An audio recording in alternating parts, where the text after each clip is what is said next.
Hello and welcome to a very special Into the Radius Q&A episode, MetaQuest 2 edition. I'm Darius, the community manager for ITR, and with me as always is Vector, the producer for ITR. For those unaware, ITR will be getting a MetaQuest 2 port. It is scheduled for September 2022.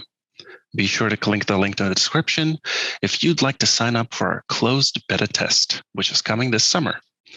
Now, let's jump straight into the many questions we've received about this announcement.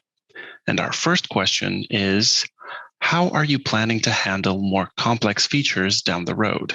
Will certain content be out of the question or simplified in favor of MQ2 compatibility? Take it away, Vector. Yeah, that's like common concern. And for me, it's just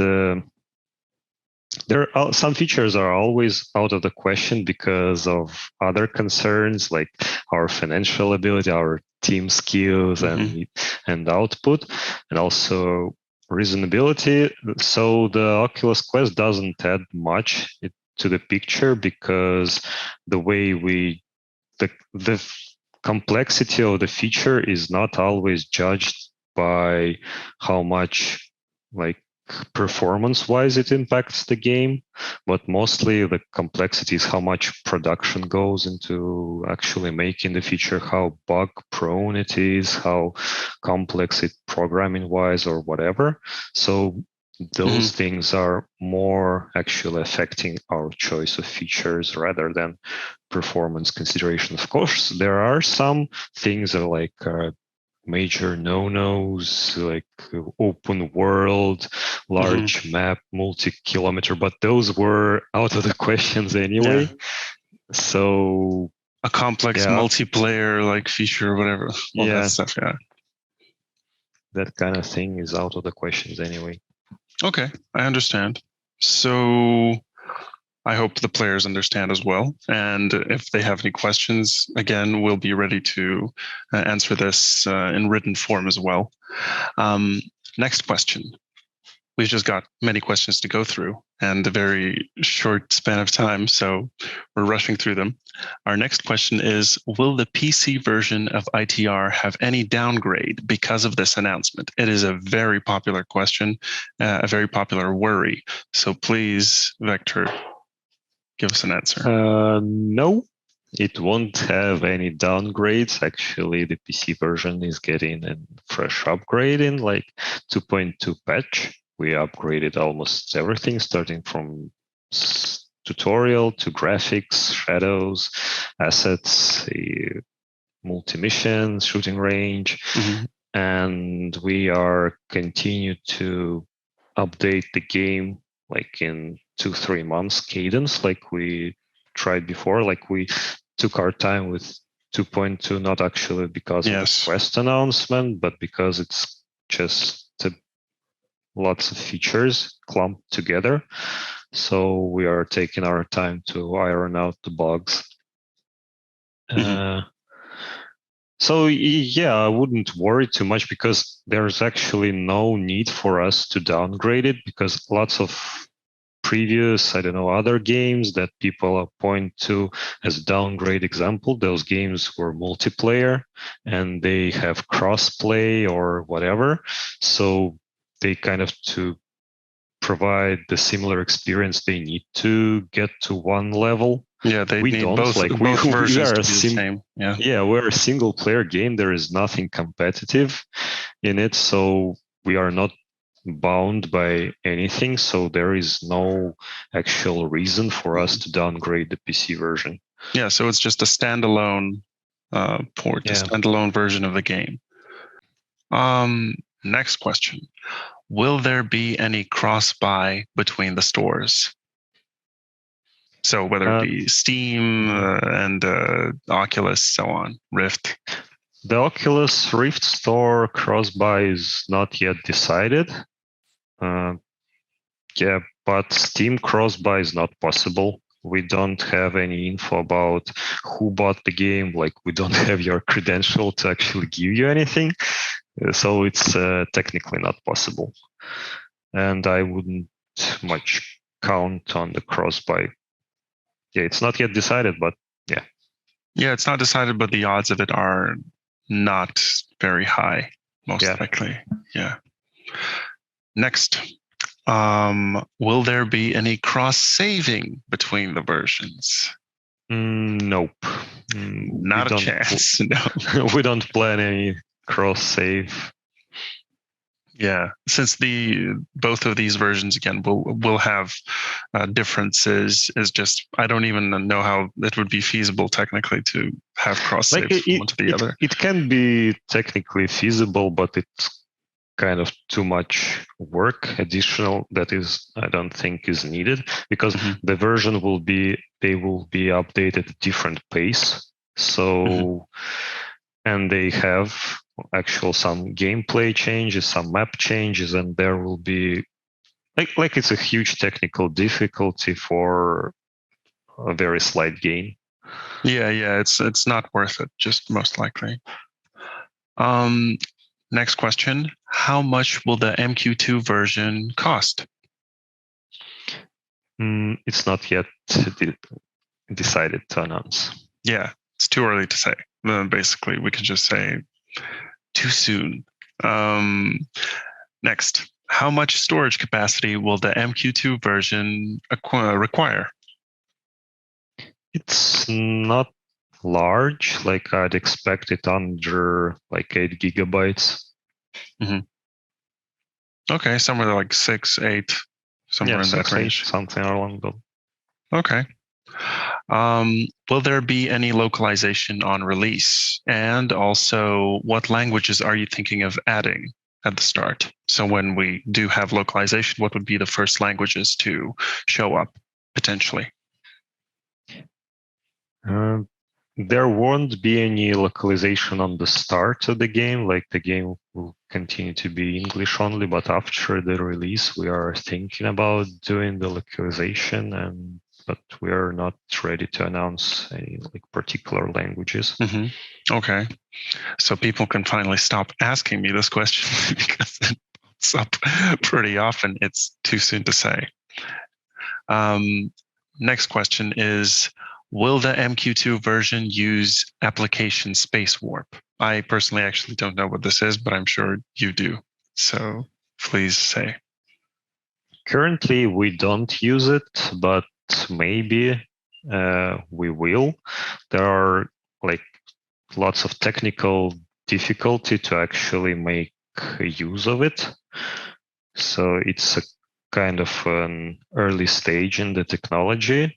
And maybe we will use it to run the game up to like 90 hertz mode, but yeah, it's currently we're not using it. Okay. Will there be mods for the MQ2 version? No. Nope. Nope. Nope. Will the MQ2 version have updates go through a beta cycle like they do now on the PC version? For example, patch 2.2 had beta 1 and then beta 2, and soon it'll be released on the active branch. Will the MQ2 version go through a similar thing? Maybe. We haven't decided yet. As far as I remember, the Oculus has the opportunity to switch branches inside the store. So maybe we will go to such approach, but I think the Quest version will have a longer update cycles than the PC. We will have like bigger patches that come out more rarely, but that is yet to be kind of seen. That's the plan, at least for now. Okay, that's very good to know. Next question. When working on the MQ2 version, did you need to start everything from scratch? So this is just a little bit of like background of how everything is going, how everything started, like the work process, more or less. No, we didn't need to start from scratch. We just need to evaluate every part of the game, profile it, see how like the resources are spent, and optimize it, like think of the algorithms, how to do the same result, but basically with less calculations. kind of a iterative process, but it can be done. Once you know the concrete result that you need to achieve, just it's a matter of iterating through it. Yeah, when you have a clear picture in your head of how everything should look.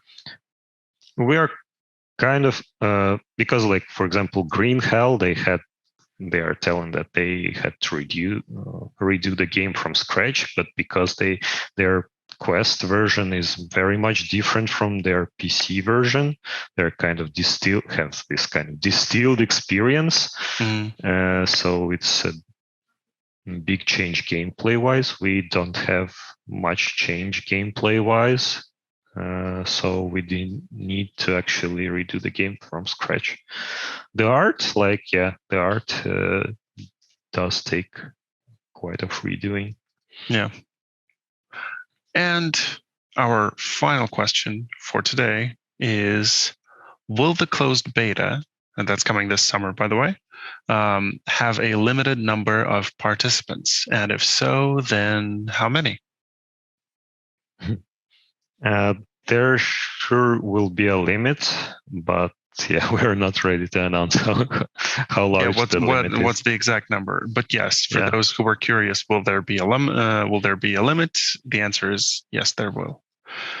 And what can I say? Some of these questions that people are already asking, and in anticipation of such a huge release, it's important for our dear explorers to know that there are some answers we can't share so early, which is why several times, as you can see, Vector had to say nope, we don't know yet. But at least we're honest about it. We're not ignoring your questions, but we're just saying, well, we can't share this information yet, or well, we don't know this yet, and that's just game development. Sometimes we need a little bit of time until we can share more information, see the bigger picture, yada yada yada. And thank you for joining this Q&A. I hope it was informative. And we were also answering some very big questions during our announcement. So if you haven't seen them, be sure to check out our first announcement of the MetaQuest 2 version coming in September. Also, please sign up for the closed beta that's coming in summer. The link will be in the description, maybe in the comments as well. And thank you for joining us. This is really very exciting. Me and Vector are just very tired, so you don't see us beaming with excitement. But the fact is that this is a huge new chapter into the Radius, and I personally can't wait to see where it goes. Any final thoughts, Vector? If we don't share some information, that's because sometimes we don't know, sometimes we're not allowed, but sometimes we actually take your feedback into consideration. That's why we do stuff. That's why we try to communicate. We try to hear you, we try to incorporate the feedback and change.